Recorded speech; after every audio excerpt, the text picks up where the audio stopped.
They are familiar faces in the Indianapolis music scene, and they've come together to put out an album. This is a new-ish group, even though they've performed together for many years. Group is called Bless. Two members of Bless, Oreo Jones, David Adamson, also goes by Moose. Gentlemen, welcome. How are you doing today?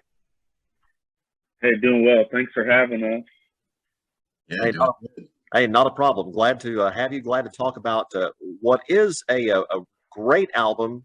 If you know of the work of Oreo Jones, of Moose, of Sirius Black, of the others who were involved in this group, you knew it wasn't going to sink, first of all, because you guys have collaborated for so many years. What made you decide, hey, let's form another group officially and put out an album? What was that process like, and where did that come from? You want to take it, Moo? Sure, yeah.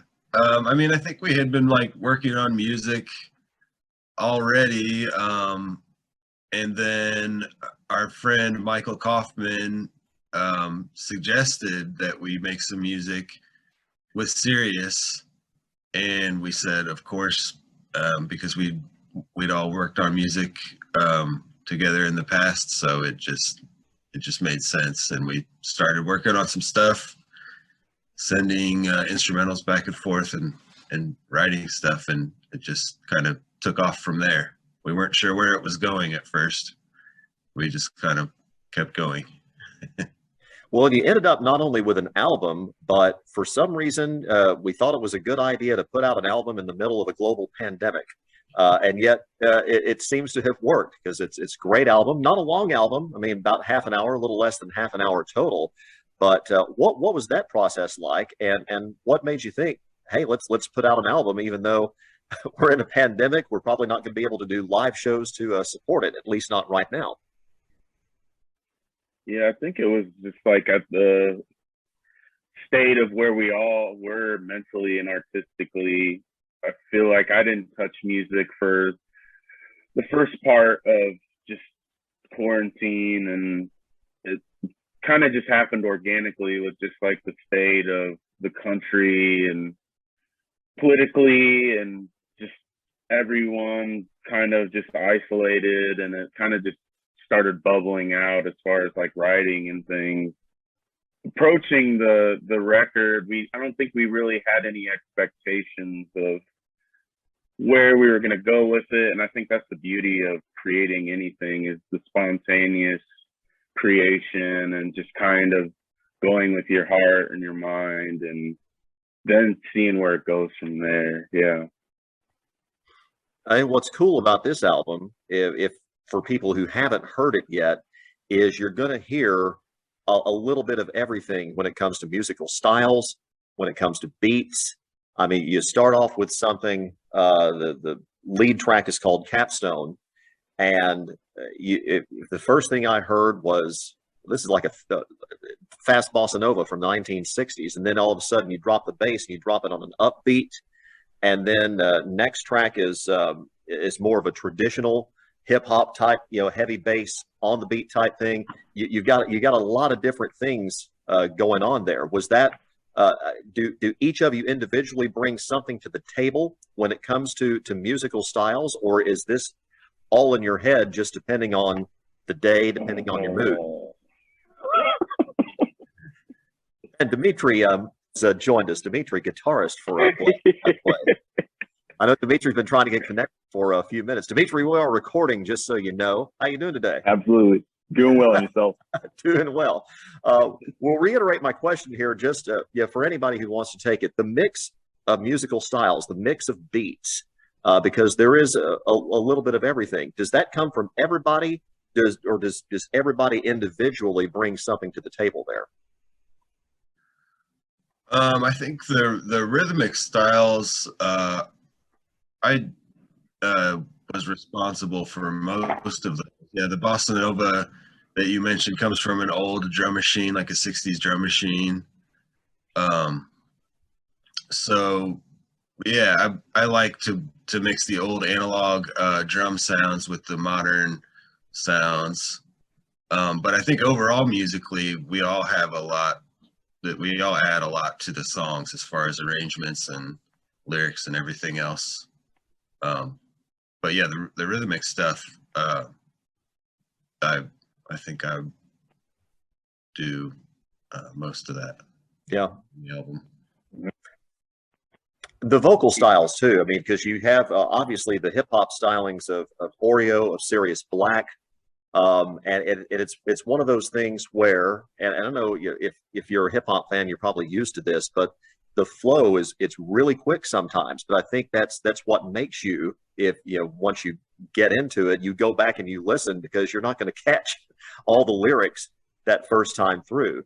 And then you go and you listen hard to the lyric, and you were talking about what you were thinking about early pandemic, Oreo, when it comes to everything shutting down, when it comes to a lot of the social justice things that the country went through, 2020, and how that comes out in the album. And you go back and you catch those the more you listen to those tracks over and over.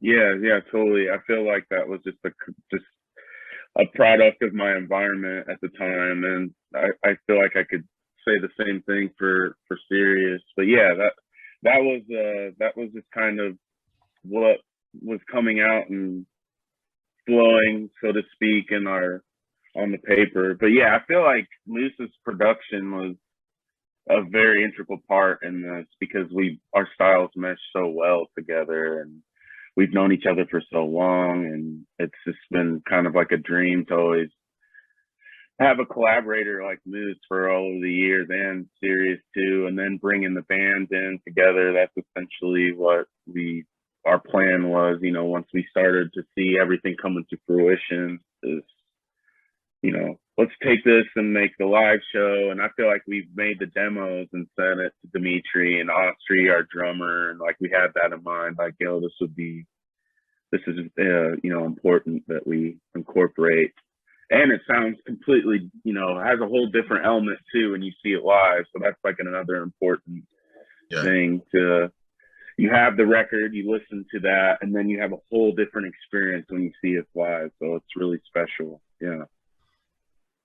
Yeah, Dimitri, talk about being an instrumentalist here and being brought into the creative process, and what it was like for you to see what everybody else had been working on, and being part of this project.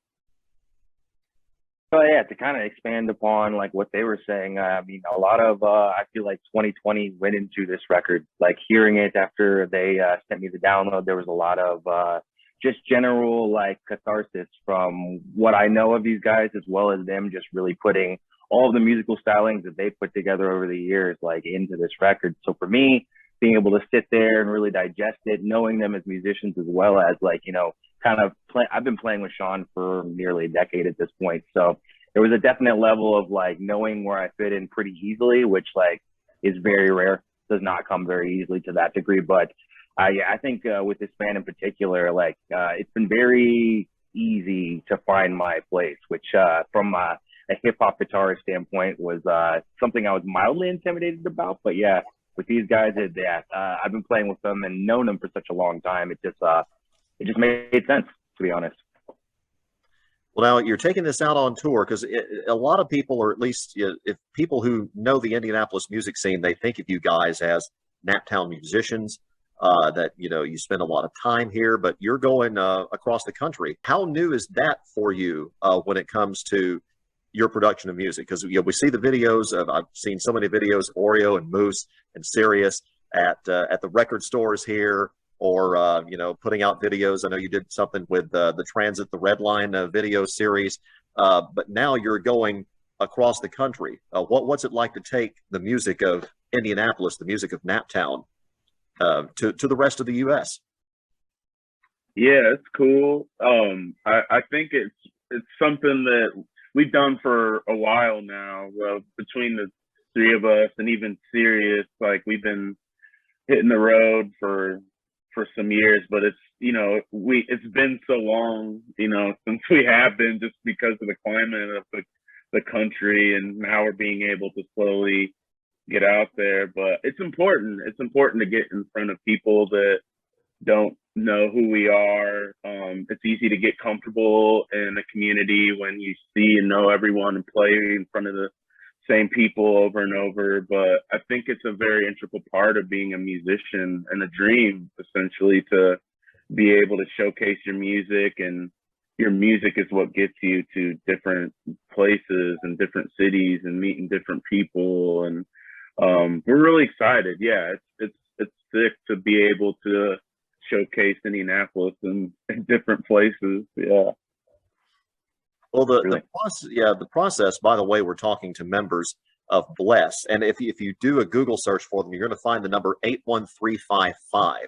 Just look at that number very closely. You'll see where the word Bless comes from.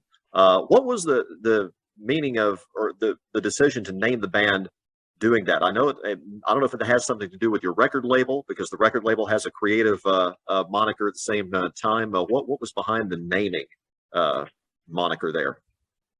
Yeah, it was a coincidence that with the label used a similar thing, but I was thinking about that word because I had a son recently, and I was looking for like a word that expressed being thankful for life, even though it's tough sometimes and the world is crazy. So I was thinking about that word, and it seemed like other groups had already used it. And so I started thinking about the numbers instead. So when we started working on music before we really had a name, and we were going around talking about different names. And so that was one that I brought to the group when we were trying to figure it out. Looked like we had somebody trying to sign in there almost. Yeah, I but think that was serious. all right, we'll stick them on. We'll be here for a few more minutes in case we do get serious. But this tour starts at the Hi-Fi here in Indianapolis. You're kicking it off at home and kind of wrapping it up, I guess, at home, because you're playing the Wonder Road Festival, the first Wonder Road Festival here in Indy, coming up in June. Speaking of videos, you can see videos for a lot of the songs from the album on their YouTube page, the Bless YouTube page. The first song, the first track rather, Capstone.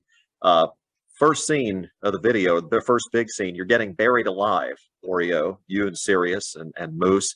I've seen lots of buried alive matches in WWE, The Undertaker over the years. It was very well done. And I don't know how far you went with the buried. I know you went pretty far, because I know there's one scene where Sirius, you can just see his mouth and that's it. What was the idea behind that? Yeah, that's just the genius of Pace Rivers and Zachary Haskey. Yeah, it was cool. We really went in on that. We dug a huge grave, and we were pretty much buried alive. Sirius, Trooper, everything that you see on that, yeah, was pretty intricate, as far as like we were just getting buried under tons of dirt. Yeah, it was a pretty crazy experience. So yeah, you should watch it, because yeah, we were buried alive. Yeah, most definitely watch the video. We'll have a link at WRTV.com where you can see that. We'll get a couple of questions in here with Sirius Black, who's been a staple of Indianapolis hip hop for years. Just to get your take on some of this. We've been talking about the album, talking about the show at the Hi-Fi, of course, that's kicking off the tour. But for you, what was you've worked with all these people before. What was the factor that said, hey, let's do an album together and let's put it out during the pandemic? What was that process like for you? Yeah, I think it was something we always wanted to do, but we just were waiting for the right moment to kind of make it happen, right? And when the opportunity arose for us to do this project, I think we kind of all jumped at it. And then once we got in the studio and started recording, it was like, it just happened naturally. We knocked out the whole record in like 3 days. And then from there, it was like, oh, okay, yeah, we got something cool here, I didn't know it was that short, because I mean, you got you got great tracks on there, and that's a super quick process. Yeah, no, we were tapped in. It was kind of like a stream of consciousness. Yeah. Well, man, the material is great. The album is great. Please check it out on whatever music or wherever you get your music. It's Bless is the name of the group, spelled 81355 as we talk about. Check out the album, their YouTube page for all their videos. And of course, once we get closer to it, we'll circle back around and talk about the Wonder Road Festival, because you'll be playing there back on your home turf at Garfield Park, along with some lots of great acts coming in for Wonder Road this year. And can't wait to have you guys back on. Awesome. Yeah, thanks, Thanks, man. Yeah.